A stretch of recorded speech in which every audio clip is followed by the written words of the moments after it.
PSSI bisa apa jilid 6? Tadi kita sudah dengarkan pengakuan dari runner dan juga saya berbincang langsung dengan coach Perserang yang 6 dari pemainnya diberikan sanksi sampai 5 tahun tidak bisa ikut dalam dunia sepak bola karena terbukti melakukan permainan pengaturan skor. Saya ingin ke Atta. Atta terkejut atau memang sebelumnya sudah tahu beginilah kondisi dunia sepak bola kita? Kalau aku sih terus terang baru banget ya karena juga memang aku tuh pengen tadinya tim bolaku tuh kayak tim-tim luar negeri ya yang segala macamnya sosmednya dikelola, pemain-pemainnya di branding bagus. Terus dana yang kami dapat juga maksudnya 100% itu dari sponsorship dan dari duit kami, nggak dari duit-duit mana ataupun duit yang lain-lain lah ya. Maksudnya dari benar-benar hasil bisnis kami ya, saya dan Bang Bro Putra.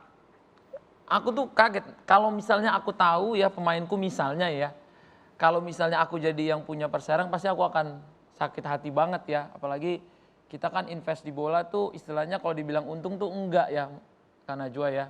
Kalau kita bilang malah rugi waktu, rugi tenaga, rugi uang tuh iya.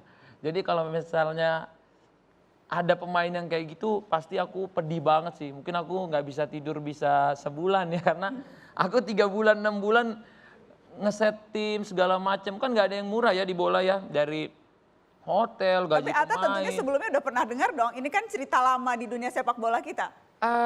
Aku tuh sebenarnya cuman fans berat timnas Indonesia sama fans Real Madrid ya. Jadi aku tuh nggak terlalu tahu kayak oh ini pemain dibayar ini biar timnya kalah gitu. Aku tuh belum nyampe ilmunya sebenarnya sampai situ. Tapi ya Ngerasa dikerjain nggak sekarang? Dalam tahapan itu atau? waduh, kalau aku dikerjain, apalagi kalau dikerjain sama pemain sendiri, pasti aku sakit hati ya. Karena yang aku lihat sih timku kan kadang-kadang penguasaan bola bagus ya, tapi tetap kalah ya. Udahlah, kalau aku sih bilang ke anak-anak ya udah berarti kita harus kerja keras lebih Curiga lagi. nggak? Ngerasa-ngerasa aja sih, Ngerasa-ngerasa. Kalau tapi nggak, aku nggak suka nuduh dia mau timku maupun orang lain. Aku nggak mau kan aku tipikalnya orangnya jarang mau bermusuh. Jadi sama siapa aja aku coba berteman ya di bidang apapun dan jadi Atta benar-benar newbie masuk ke sini karena suka timnas newbie karena suka timnas, dan suka terkaget-kaget melihat situasi sekarang. banyak banget sih yang bikin aku kaget dari dunia sepak bola.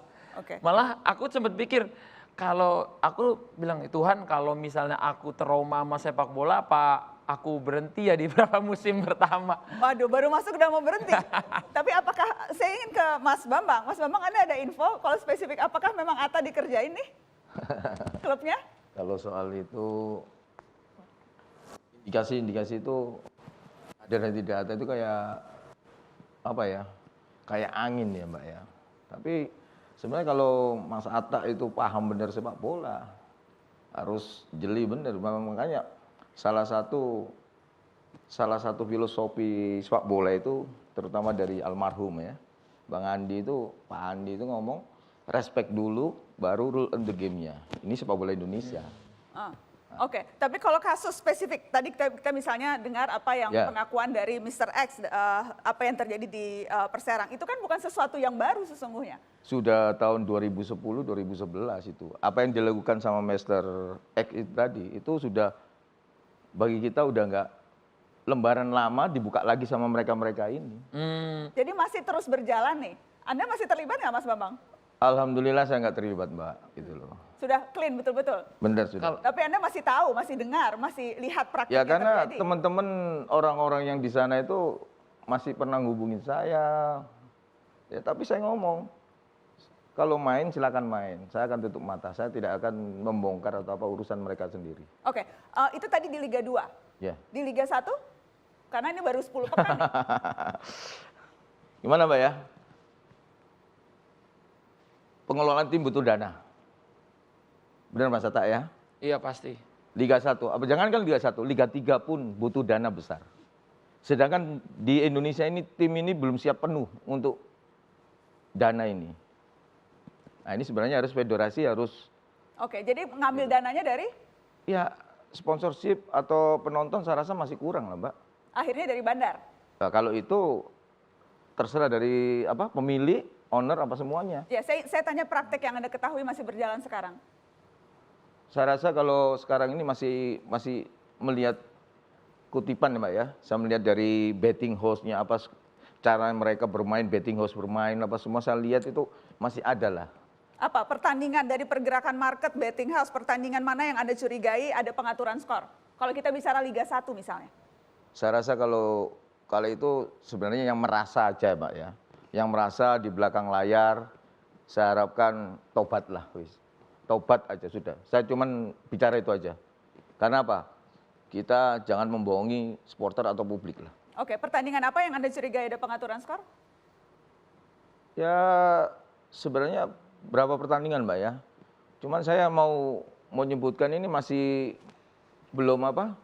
Tapi kalau melihat statistik betting house-nya, itu yang pernah saya alami sama almarhum saya belajar juga, sama teman-teman di Malaysia atau teman-teman dari Cina itu juga belajar itu, memang statistiknya hampir sama ini gitu loh Mbak.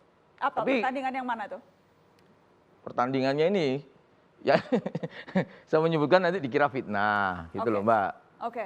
Nah. Tapi Anda masih, Anda tahu persis bahwa memang ada pengurus-pengurus klub atau pengurus-pengurus federasi yang memang masih bermain di sini. Kita tahu Satgas Mafia Bola kemarin menangkap, beberapa tahun yang lalu menangkap serangkaian petinggi PSSI begitu. Sekarang masih bermain tidak? Ya mudah-mudahan tidak bermain, mudah-mudahan. Berarti kan jawaban saya barangkali ada yang masih bermain. Anda tahu ada yang masih atau tidak? Insya Allah ada. Siapa itu Mas? Ini kalau saya mau sebut Mbak ya, inisial aja dulu lah, itulah. Ya, Mr. H gitu aja. Mr. H. Ya, tapi saya rasa kalau Apa posisinya apa? apa? Esko bilang apa dia? H siapa nih? Banyak hal. Anda biasanya berani menyebut Mas Bambang? Saya paling berani Mbak. Insya Tapi Allah malam saya ini berani. Anda tidak berani, kenapa? Ada yang menelpon Anda? Oh enggak ada yang berani. Ada yang Biarpun ada yang mengancam Anda? menelpon, separuh nyawa saya ini sudah hilang Mbak. Oke, kalau begitu siapa kalau Anda tahu? Gimana Mbak ya? Kalau kita berbicara ini nanti karena bukti ini belum ada ya, belum konkret gitu loh. Tapi bukti ini sudah saya yang pegang gitu loh. Oke, saya ingin ke Mas Akmal. Mas Akmal, apa yang Anda lihat terjadi di tadi berangkat dari kasus Perserang dan apakah memang ini artinya permainan ini masih ya begini-begini lagi?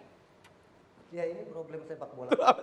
Nah, kalau kita lihat dari perjalanan kita nih sampai jilid 6, kita sudah mengalami 5 pergantian ketua umum PSSI yang latar belakangnya berbeda. Dari mulai politisi, pengusaha Pak Nurdin Halid, kasus match fixing ramai. Kemudian digantikan oleh teknokrat mantan wasit Pak Juar Arifin, pengaturan skor juga ramai. Digantikan oleh Ketua Ormas Pemuda Pancasila Pak Lanyala, pengaturan skor bahkan ramai, dan ketika itu ada sepak bola gajah Ya. yang terjadi dan kita ungkap di mata Najwa. Yang ketiga kemudian Pangkostrat, mimpin PSSI gitu kan. Ternyata juga tidak menyelesaikan kasus gurita mafia pengaturan skor bola ini gitu. Bahkan sampai kemudian Pak Edi Rahmayadinya yang dilengsarkan. Dan terakhir kita berharap dengan ketuanya Pak Muhammad Iryawan, bintang 3 polisi, kita berharap bahwa kasus ini sebenarnya bisa diselesaikan. Kenapa? Karena saya melihat 40% pengurus PSSI saat ini latar belakangnya ada polisi.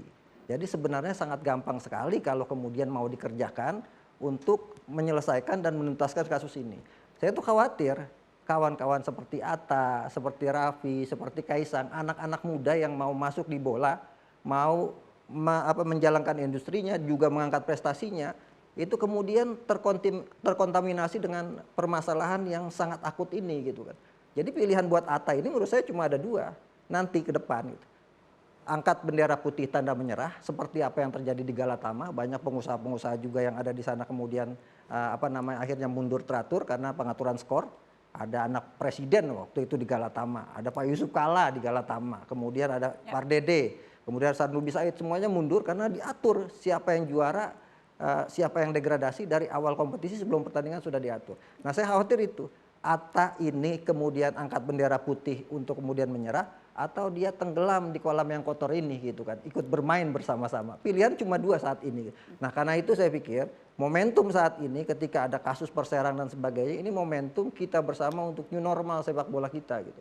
Generasi-generasi muda seperti Atta dan juga Raffi kemudian Kaisang ini potensi besar sepak bola kita. Bola kita ini sudah punya modal untuk maju gitu. Tinggal masalahnya kita mau maju atau enggak. Gitu. Ini problem yang kita hadapi saat ini. Baik, yang juga salah satu yang marak belakangan ini adalah keluhan tentang wasit.